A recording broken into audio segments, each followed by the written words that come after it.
출애굽기 27장 1절로 19절 말씀 교독합니다.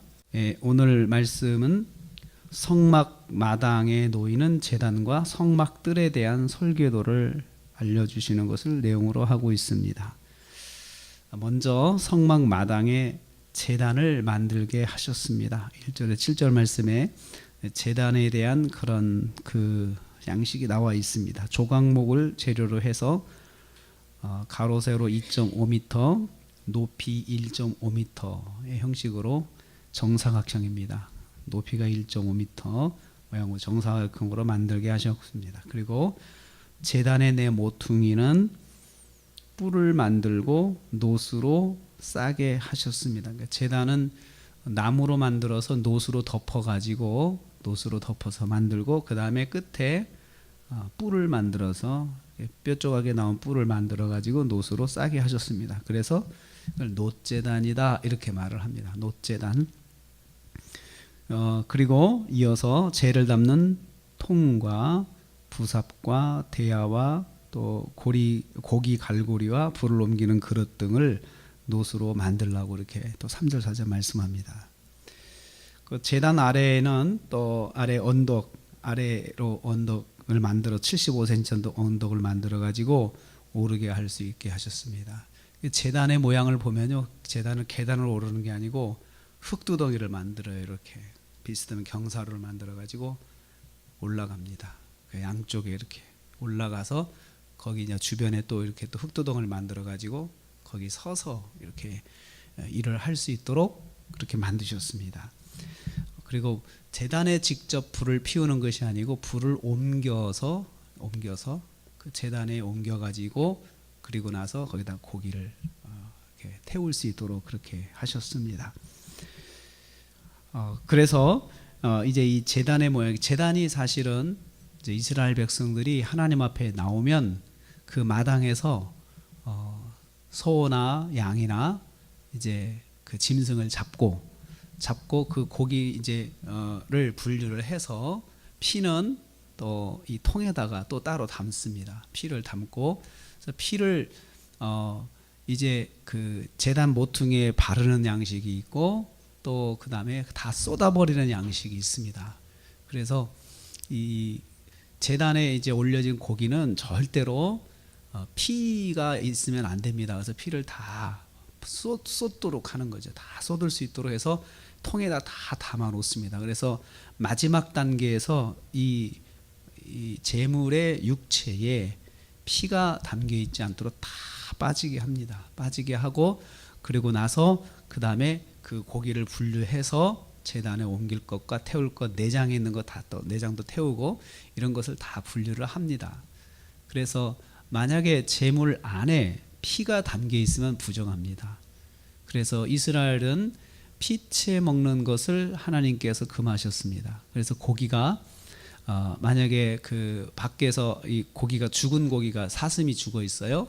그걸 먹으면 안 돼. 왜냐하면 거기에 피가 담겨 있기 때문에 그 피가 고여있으니까 사냥을 했더라도 사냥해서 하는 고기는 괜찮습니다. 근데 피를 다 쏟아야 돼요. 다 쏟아서 먹어야 되죠.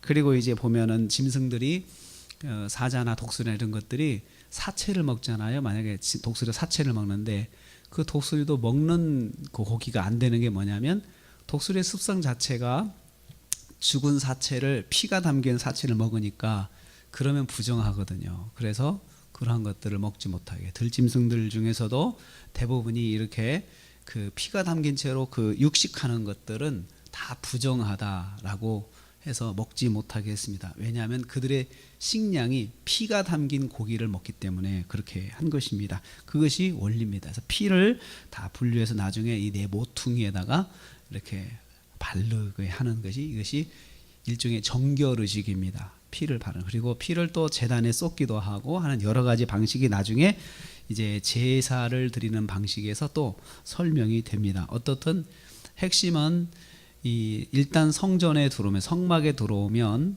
제단 앞으로 나가죠. 제단 앞으로. 제단이 아주 중요한 그 역할을 합니다. 그래서 제단을 만들게 하시고 그 제단을 아주 중요한 도구로서 만들게 하시되 핵심은 산에서 보인 대로 만들라. 8절에 다시 강조하시죠.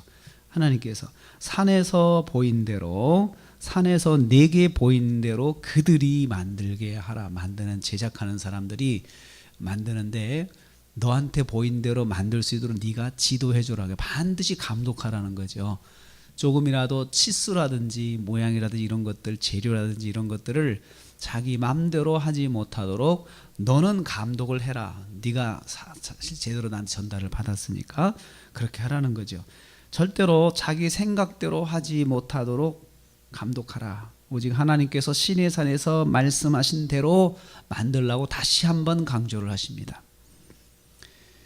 그래서 이 제단은 또 어깨에다 메고 가야 되죠. 어깨에다 메고 갈 수 있도록 그렇게 또 고리를 만들어 가지고 채를 만들어서 준비하게끔 하십니다. 그래서 지성소와 성소와 지성소인 도구들도 어깨에다 메고 가고 제단도 어깨에다 메고 가도록 그렇게 하셨습니다.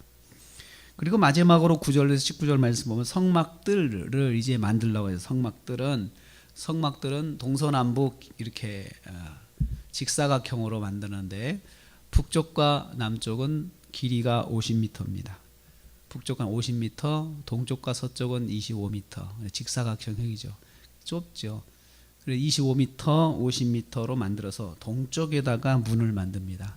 동쪽에다 문을 만드는데 왜 동쪽이냐? 동쪽은 하나님이 오시는 쪽이다라고 생각을 해요. 그래서 동쪽에 문을 만듭니다. 그리고 예루살렘에 가면 지금도 동쪽 문 쪽에 보면은 이스라엘 백성들이, 유대인들이 그쪽에다가 무덤을 만들어 놨어요. 그 공동묘지가 있습니다. 동쪽 문 쪽에. 왜 그러냐?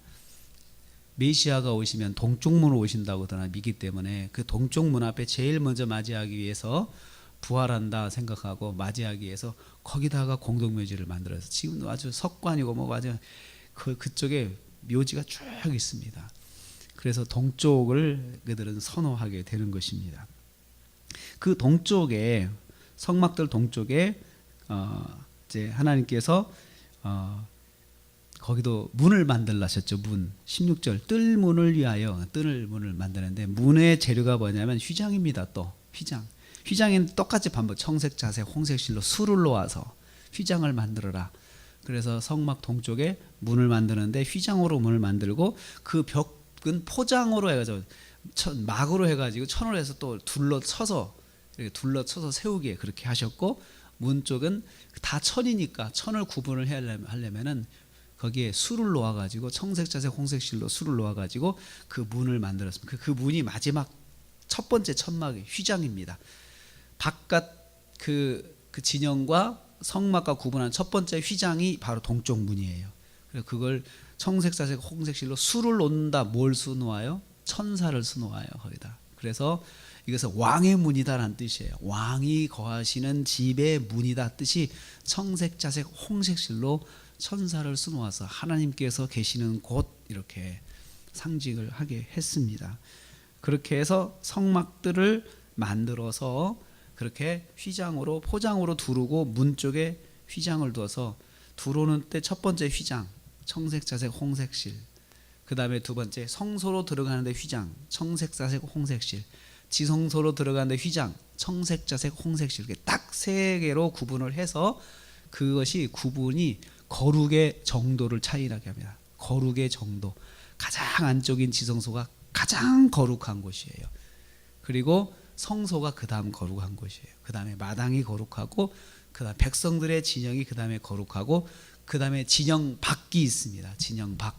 진영 밖은 그냥 보통이에요. 그냥 갖다가 뭘 버리는 것이 진영 밖이고, 이렇게 해서 부정한 사람이 있으면은 진영 밖으로 내보내서 정결하게 만들고 다시 들어오게 하는 것이 이스라엘 백성들의 삶의 방식입니다. 그것이 바로 성막을 중심으로 해가지고 거룩이 이렇게 퍼져 있죠. 거룩의 정도가 얕아지는 거예요. 거룩의 정도가. 왜냐하면 하나님이 계시는 곳, 그것이 가장 거룩한 곳이고, 그 다음 그 옆에 이렇게 만들었습니다. 오늘 성막들을 만들게 해서 이제 성막의 그 대략이 완성이 됐는데요. 중요한 것은 하나님이 보이신 대로 그대로 만들어야 됩니다. 이렇게 하라면 이렇게 하라. 뿔을 4개를 만들 동서남북에 아무리 좋아도 1개를 더 만들면 안 됩니다. 자기 맘대로 하면 안 되는 거죠. 오늘도 우리가 이 말씀을 통해서 적용하고자 하는 것은 그것입니다. 항상 우리는 하나님의 말씀대로 하나님께서 말씀하신 대로 그것이 중요합니다. 바꿔도 안 되고 하나님께서 내게 주신 음성, 내게 주신 말씀, 내게 주신 은혜의 말씀을 딱 받았으면 그냥 그대로 하는 것이 중요합니다. 그것이 하나님의 뜻대로 사는 것입니다. 그리고 성경에 기록된 하나님의 말씀대로 사는 것이 중요하죠. 하나님의 말씀대로 내가 바꾸지 말고. 그래서 하나님께서 거기서 강조하신 것이 바로 8절에 있는 산에서 내게 보인 대로입니다. 오늘도 하루를 사시면서 하나님께서 내게 말씀하신 대로 내가 받은 은혜대로 순종하시면서 승리하시는 하루 되시기를 주님의 이름으로 축복합니다.